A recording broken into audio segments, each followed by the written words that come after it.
Hi Judith, and everyone else.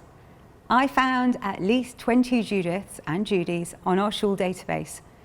If you're not one of them, I'm sure you know a Jewish woman, or several, named Judith.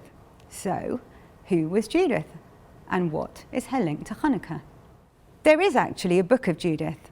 It was preserved in the Septuagint, the ancient Greek version of the Bible, and today it forms part of the Catholic and Eastern Orthodox, but not Protestant versions of the Bible.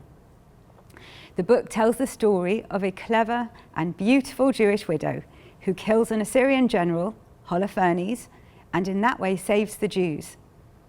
The setting and character are rather reminiscent of the story of the Israelite hero Yael, who murders Sisera, the enemy general in the book of Judges.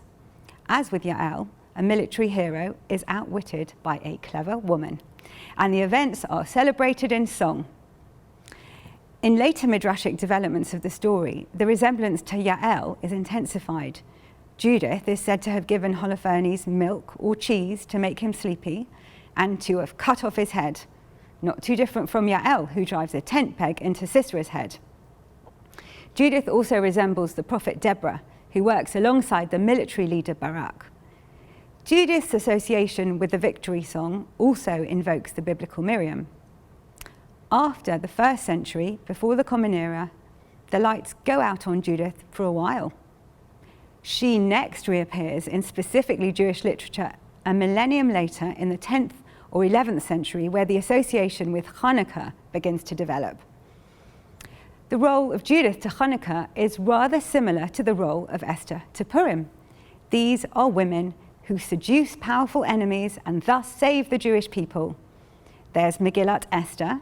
How handy that there is also a Megillat Yehudit.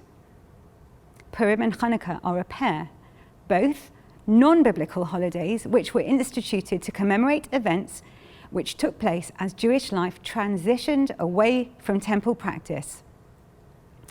Many artists have depicted Judith. Early on, she's a virtuous and modest woman, but from the Baroque period onwards, there's more sex and violence. Judith starts to wear less clothing, and she's often depicted cutting off Holofernes' head or brandishing it, dripping with blood.